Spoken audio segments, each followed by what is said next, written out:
everyone, this is Stacy with Quantum Artistic, and today we're going to learn how to make quilling strips using a Cricut machine. I'm going to go ahead and jump right into it. So the first thing you're going to want to do is open up Cricut Design Space. From there you're going to go to Shapes and you're going to choose the square. This is going to be the basis of all of your shapes, or of all the strips that you're going to create. Now for this tutorial, for the visual example, for the video example, I'm going to make a 3/8 inch strip because it's the size that I most commonly use and it's the size that is most difficult to find cardstock in.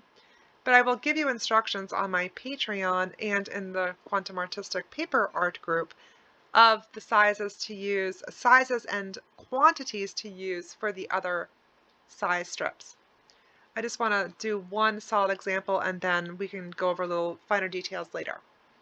Okay, so when you open up your shapes, you're going to get a default shape that's dark gray and it's 2 inches by 2 inches. It does not matter what color this is. You can go change the color if you want. If it, feels better to you for it to be a different color. It's not going to matter. So I'm just going to go ahead and turn it back to the default color and we'll start the process. You're going to go up to the size section and where the little padlock is, you're going to click it and you're going to unlock it. And that's locking and unlocking your proportions. You want to make sure that your proportions are unlocked so that you can change the width and the height independent of each other. So for a 3/8 inch strip, you need to get the decimal measurement of that. It's not just 3/8, it's actually 3 divided by 8. So if you take 3 and you divide it by 8, you get 0.375.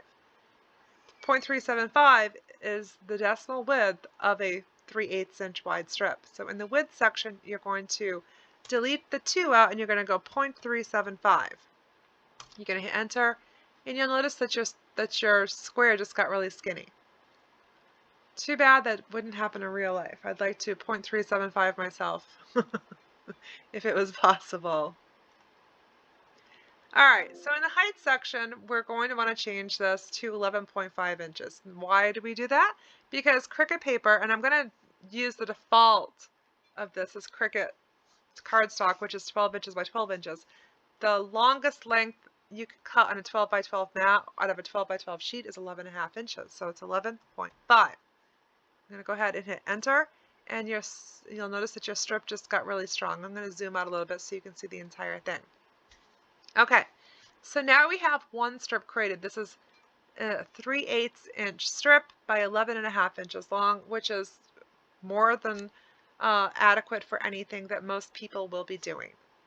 Now, you need to get more than one of these on your canvas. So let's do this the easy way.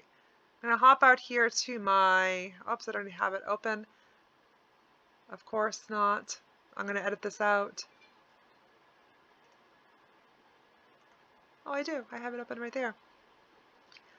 Okay. So you'll notice that for the 3/8 inch strips, if we're going to be doing a 12 by 12 sheet, we can do 25 of them, okay? And I have all these measurements and all this information out for you. So let's go ahead and hop out to Cricut Design Space. And we need to make 25 of these. So the easy way to do it is to create 5 at first. So you're going to click on your strip to highlight it, and then you're going to go to duplicate, which is in the upper right hand corner, and you're going to duplicate it 4 more times. So 1, 2, 3, 4. That gives you 5 strips.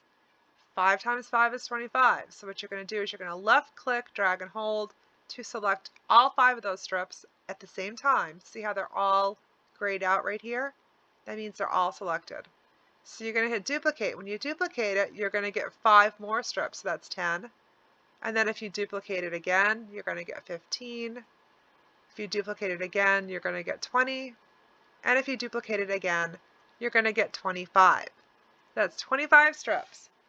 I like to just kind of neaten it up. So I go over here and I left click and I drag to catch all of the strips.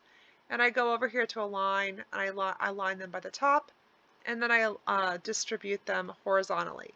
And that just gives me a visual reference. It's easier if I have to add or subtract any later on because they're all here nice and neat.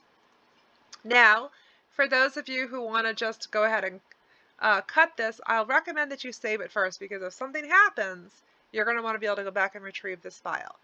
I also recommend that you make one file for each size strip that you're doing. In this case, is a 3/8 inch strip. I can barely talk. So you're going to go in here and you're going to type in like 3/8 inch quilling strip. And you're going to click on save. I'm not going to do that because I already have one. I don't want it to interfere. You're going to click save, and that way you always can come back to that file later on. I would recommend creating one for 1/4 inch as well, for 1/2 inch, and even an 1/8 inch, even though I don't use the 1/8 inch paper, but maybe you do. And you can create a file for that too. So you've saved it, so it's not going to get lost if you have some sort of malfunction or computer error. Now you're going to go ahead and make it. Click on make it, and it's going to default to a material size of 12 inches by 12 inches. You see they're all perfectly evenly spaced, and you also see there's a little space out here. It won't cut one out there. Don't, you can try it, but it just won't do it. It's because it bleeds over the edge a little bit. So you have a little tiny bit of waste, but minimal if you think about how easy it is to make your own strips like this. If you hit continue, it's going to go into your material selection, and of course you're going to choose the correct base material for whatever you're using. For the Cricut cardstock, the regular weight textured cardstock, I always use the 80-pound medium cardstock setting. If you have super duper thick cardstock, like 300 GSM, I think they call it cover stock, you want to use like poster board settings. So you're going to have to test out what setting is best for you and use that. I can't tell you which one it is. I'm going to cancel out of there just because we're not going to use that anymore. Okay, so this is for your 3/8 inch strips. It's the same process for your 1/4 inch strips. So if you go in here, you would choose a square. It's going to default to the 2x2.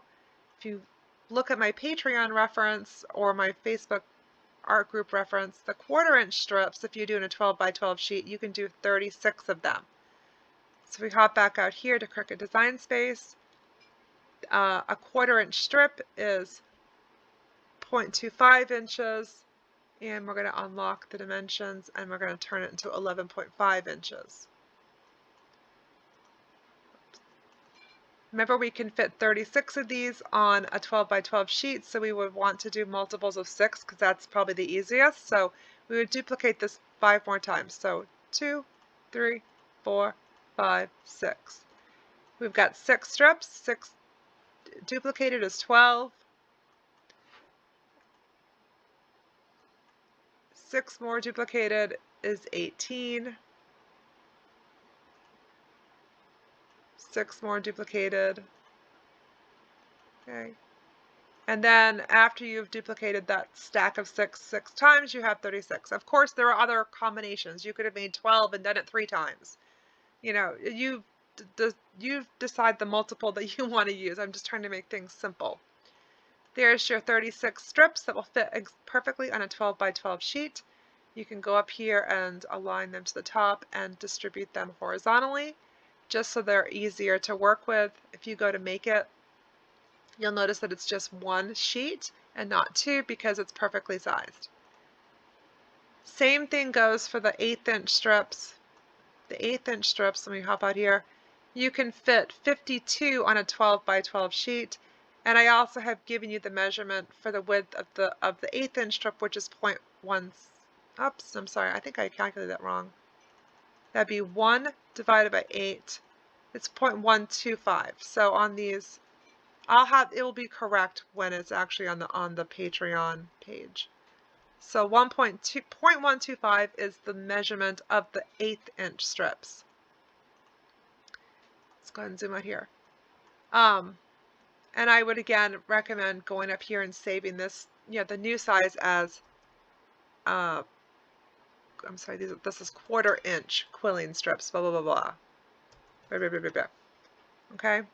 And then when you make a new file and do it for the 1/4 inch, the 1/8 inch, and then if you want to make one for 1/2 inch, whatever size floats your boat, do that size for it.